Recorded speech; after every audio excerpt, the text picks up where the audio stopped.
کو پڑھ کر کوئی میٹھی چیز پہ دم کر کے اس عورتوں کو کھلا دینے چاہیے، یا پھر اس عورتوں کو جو ہے نا ثم السبیل یسرا ثم السبیل یسرا اس کو پڑھتے رہیں گے تو اس کو بہت زیادہ آسانی کا سامنا کرنا پڑے گا، یعنی انہیں بہت سہولت ہوگی، بہت جو زیادہ درد ذہ میں مبتلا ہوں گی نا تو اللہ اس کی حفاظت کریں گے اور وہ بہت آسانی سے اس کی ڈیلیوری ہو جائے گی۔ تو بہرحال دوا کے ساتھ ساتھ ہمیں دعا کا بھی اہتمام کرنا چاہیے۔ تو جس عورت کی بھی بچے کی ولادت قریب ہے اس عورت کو اس دعا کا سورہ انشقاق کی جو آیتیں ہیں اس کو میٹھی چیز پہ پڑھ کر کے اس عورت کو چائے کے ذریعے سے اس کو شکر میں کھلا دینا چاہیے، اور عورتوں کو چاہیے کہ ثم السبیل یسرا ثم السبیل یسرا پڑھتے رہنا چاہیے، انشاءاللہ اس سے اس کے ڈیلیوری میں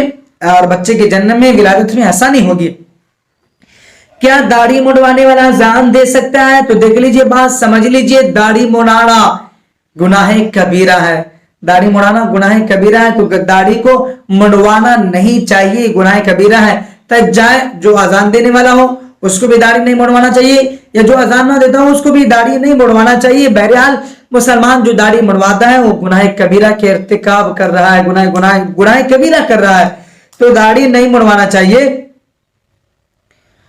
لیکن کوئی ایسا شخص نہیں ہے ہمارے معاشرے میں جو داڑھی والا ہو، یا اذان کا وقت ہو گیا ہے کوئی داڑھی والا شخص نہیں، تو جو بے داڑھی والا ہے اگر کوئی اذان دینا چاہتا تو اس کی اذان قبول ہے، اذان دے سکتا ہے، لیکن بہرحال اس کو داڑھی منڈوانے کا گناہ اس شخص کو ضرور ملے گا۔ لیکن کوئی ایسا مؤذن ہے جو کہ داڑھی منڈواتا ہے، مسجد کی طرف سے اس کو پیسے دیے جاتا ہے، تو ایسے مؤذن کو مؤذن گیری چھوڑ دینا چاہیے، اس کو مؤذن اذان نہیں دینا چاہیے، چھوڑ دینا چاہیے۔ یا پھر مسجد کمیٹی کی ذمہ داری ہے کہ ایسے شخص کو جو کہ شریعت کا خیال نہ کرتا ہو ہم اس کا بھی خیال نہ کریں، چاہے وہ غریب ہو جو بھی ہو، جس کے بھی بیٹے ہو یا کوئی مسجد وار جمعیتی کمیٹی کے بیٹے ہو یا خاندان سے ہو، اس کا ہمیں خیال نہیں کرنا چاہیے، اور ایسے شخص کو جو ہے نا معزول کر دینا چاہیے، ایسے شخص کو نکال دینا چاہیے جو کہ داڑھی مڈواتا ہو۔ آگے ہم جانتے ہیں 786 کا کیا مطلب ہوتا ہے۔ کیا 786 کا مطلب بسم اللہ ہوتا ہے؟ تو دیکھیے 786 کا مطلب بسم اللہ نہیں ہوتا ہے، بلکہ ہمارے بزرگوں فقہاء کرام نے جیسے کہ کاغذات کو جو ہے نا ان کو بے ادب، جیسے کاغذات گندی جگہوں پہ چلے جائیں گے، گر جائیں گے یا کچھ غلط چیزوں پہ چلے جائیں گے تو وہاں پہ 786 لکھ دیا کرتے تھے، اور 786 لکھنے کا آپ کو جیسے بسم اللہ لکھنے کا ثواب ہے تو آپ کو 786 لکھنے کا ثواب نہیں ملیں گے، ٹھیک ہے نا۔ تو بہرحال 786 اگر آپ لکھ رہے ہیں تو فقہاء کرام نے کہا کہ یہ بسم اللہ کے عددوں میں سے اس کو منتخب کیا گیا ہے، جیسے بسمہ تعالی، بسم اللہ آپ نہیں لکھ رہے تو بسمہ تعالی، یا پھر 786 لکھ دے تو بہرحال یہ اس کے بدل ہو جائیں گے، لیکن بسم اللہ لکھنے کے جو ثواب ہے اس کے لکھنے کی وجہ سے آپ کو ثواب نہیں ملیں گے، لیکن اس کی جگہ جو ہے نا آپ ایک لکھ سکتے ہیں، اس میں یوں سمجھ لیجئے یہ مسلمانوں کی ایک علامت ہوتی ہے، ٹھیک ہے نا، لکھ دیا کرے اگر آپ کے کاغذات جیسے غلط چیزوں پہ جانے کا ارادہ ہے، یہ غلط چیز یا اس کی بے ادبی ہو سکتی ہے کاغذات کی، تو وہاں پہ بسمہ تعالی یا 786 لکھ دیا کرے، بسم اللہ نہ لکھا کرے۔ اس کے بعد آج ہم جانتے ہیں کیا ہمارے نبی صلی اللہ علیہ وسلم نے کبھی چاول کھائے ہیں؟ جی ہمارے نبی صلی اللہ علیہ وسلم کے زمانے میں چاول موجود تھے، لیکن کھائے یا نہیں کھائے اس کی روایت موجود نہیں ہے۔ جیسے حضور صلی اللہ علیہ وسلم کو میٹھی چیزیں پسند تھی، حضور نے کھجور کھائے ہیں، جواری کی روٹی کھائے ہیں، اس کے علاوہ گوشت وغیرہ کھائے، تو اس کی روایت تو موجود ہے، لیکن حدیث پاک میں ایک بھی صحیح روایت یہ موجود نہیں ہے کہ حضور صلی اللہ علیہ وسلم نے کبھی چاول کھایا ہو، اس طرح کی کوئی روایت موجود ہے۔ جیسے کھجور کھایا اس کی روایت ہے، گوشت کھایا اس کی روایت ہے، پانی پی اس کی روایت موجود ہے، یا جو بھی چیز جواری کی روٹی کھائے یا گیہوں کی روٹی کھائے اس کی روایت تو موجود ہے، لیکن حضور صلی اللہ علیہ وسلم نے چاول کھایا اس کی روایت موجود نہیں ہے، اور حضور صلی اللہ علیہ وسلم کے زمانے میں چاول بہرحال موجود ہے۔ یہ جو روایتیں یوٹیوب پہ پیش کی جاتی ہے کہ حضور نے چاول کھایا، چاول کو پسند کیا، اس کی فضیلت یہ ہے، یہ جعلی روایت ہے، بے بنیاد روایت ہے، اس کی صحیح حدیث سے کوئی ممانعت نہیں ہے، یعنی کوئی لینا دینا نہیں ہے، کوئی سروکار نہیں ہے، یہ من گھڑت باتیں ہیں جو کہ پیش کی جاتی کہ چاول کھانے کی یہ فضیلت ہے، چاول کھانے سے یہ ہوں گے، حضور نے چاول کو پسند کیا ہے اور چاول کھانے کی بڑی فضیلت ہے، جس گھر میں چاول ہوں گے وہاں پہ برکت ہے، یہ بے بنیاد باتیں ہیں، جبکہ حدیث پاک میں یہ بھی نہیں ملتا ہے کہ حضور صلی اللہ علیہ وسلم نے کبھی چاول کھائے ہوں گے، لیکن حدیث پاک میں نہیں آیا ہے کہ حضور نے چاول کھائے ہیں، ٹھیک ہے نا. تو بہرحال یہ روایت موجود نہیں ملتی. ہاں لیکن ایک چیز کا وجود نہ ہونا، جیسے کہ حضور صلی اللہ علیہ وسلم نے چاول نہ کھایا ہو تو پھر اس کے عدم یعنی یہ چیزیں حلال بھی نہ ہو، اس کی کوئی روایت نہیں ہے. تو بہرحال چاول کھانا ایک مباح عمل ہے، چاول کھایا جا سکتا ہے، کھانا چاہیے. حضور کا نہ کھانا وہ اس بات کی علامت نہیں،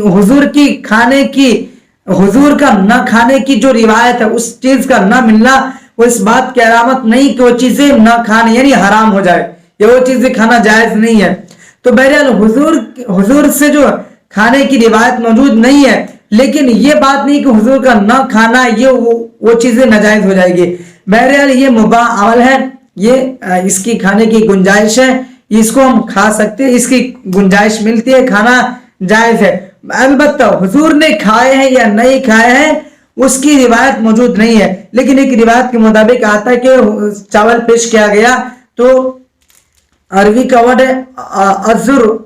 سوری میں تھوڑا سا وہ الفاظ نکل رہے ہیں، تو پوچھا گیا تو فرمایا گیا کہ یہ چاول ہے. تو اس طرح کی روایت موجود ہے لیکن کھانا ثابت نہیں ہے، تو کھانا بہرحال کھایا جا سکتا ہے، ٹھیک ہے نا. تو چاول کھانا چاہیے، لیکن اس کے اوپر فضیلت جو بیان کی جا رہی ہے یہ حدیث کے بہرحال خلاف ہے. فضیلت بیان نہیں کرنا چاہیے، جو بیان کر رہے ہیں اس کو اللہ اور اس کے رسول سے ڈرنا چاہیے، کیونکہ اللہ کے نبی نے فرمایا من کذب علی متعمدا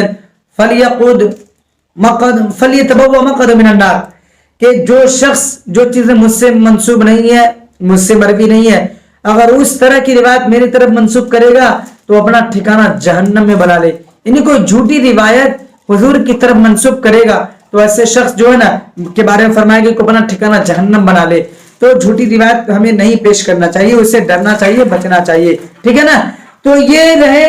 یہ سارے سوال تھے جو کہ روزمرہ پیش آنے والے ہیں، اس کے جواب جو دیے گئے قرآن و حدیث کی روشنی میں یہ سارے جواب دیے گئے ہیں. بس آپ سے گزارش ہے، درخواست ہے کہ آپ دیکھے ہیں، اس سے کچھ حاصل کیے ہیں تو اس کلپ کو زیادہ سے زیادہ شیئر ضرور کریں اور ثواب